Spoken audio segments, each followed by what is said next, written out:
குடியுரிமை பணி தேர்வுக்கு பயிற்சி கொடுப்பதில் ஒரு பிதாமகன் அப்படின்னா எனக்கு தெரிஞ்ச வரைக்கும் அது நம்மளுடைய மதிப்புக்குரிய ஐயா அவர்கள் தான்.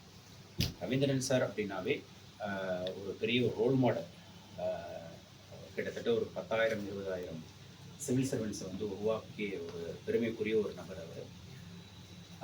அவர்கிட்ட படிக்காமல் அவர்கிட்ட ஆசீர்வாதம் வாங்காமல் பெரும்பாலும் இன்னைக்கு இந்தியாவில் இருக்கக்கூடிய குடிமை பணி தேர்வில் இருக்கக்கூடிய வெற்றி பெற்றவர்கள் இருக்கிறதுக்கு வாய்ப்பு ரொம்ப கம்மி.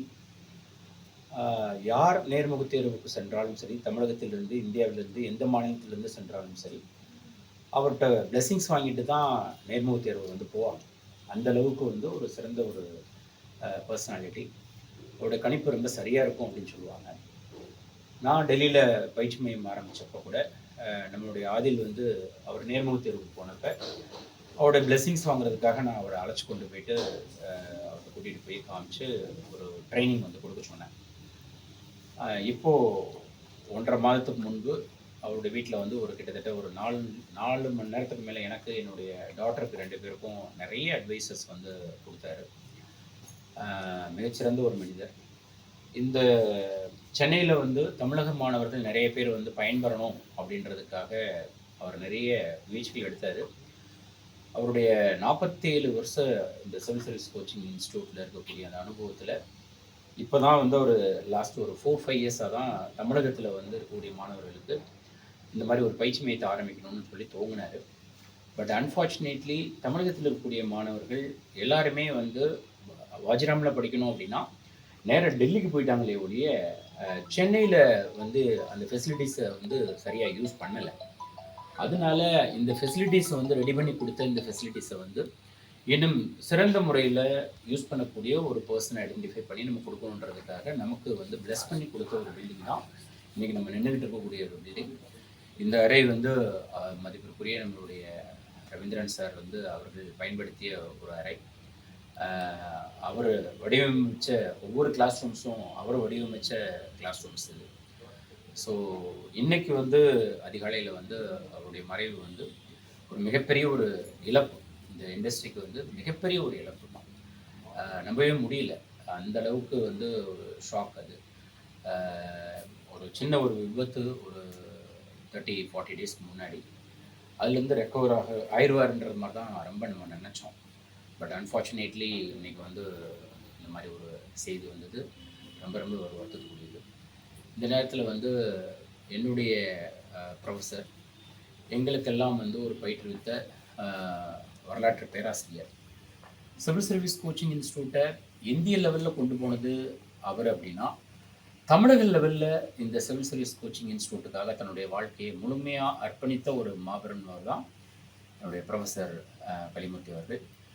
இவங்க வந்து பார்த்திங்கன்னா அந்த காலத்தில் வந்து பயிற்சி மையங்கள் இல்லாத காலகட்டத்தில் எப்படியாவது தமிழகத்திலும் நிறைய பேரை வெற்றி அடைய வைக்கணும் அப்படின்றதுக்காக தன்னுடைய வாழ்நாளில் பெரும் பகுதியை வந்து ஆஸ்பிரன்ஸ்க்காகவே டெடிகேட் பண்ண பர்சனாலிட்டி.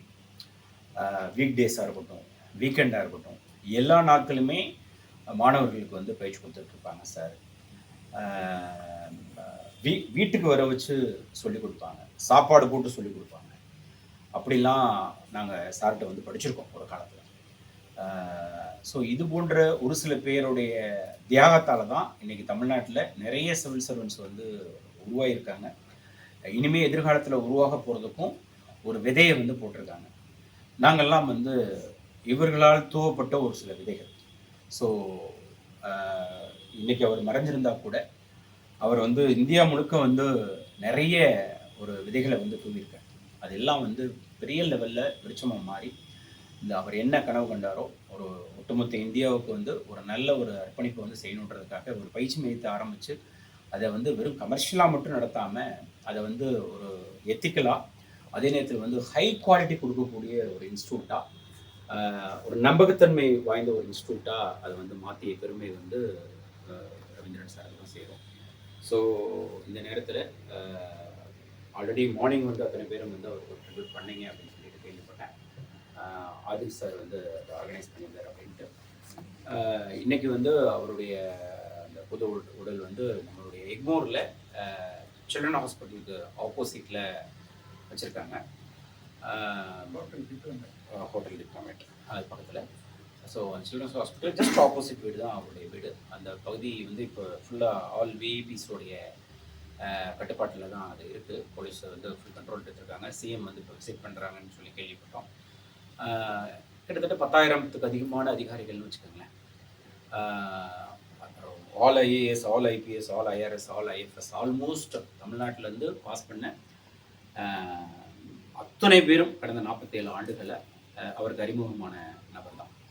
ஸோ அந்த வீட்டில் போயிட்டு உங்களுக்கு நேரம் இருந்தது அப்படின்னா நீங்கள் வந்து பர்சனலாக போயிட்டு ஒரு ரிவ்யூட் பண்ணிங்கன்னா அது ஒரு பெரிய ஒரு மாபெரும் ஒரு அஞ்சலியாக இருக்கும்னு நினைக்கிறேன்.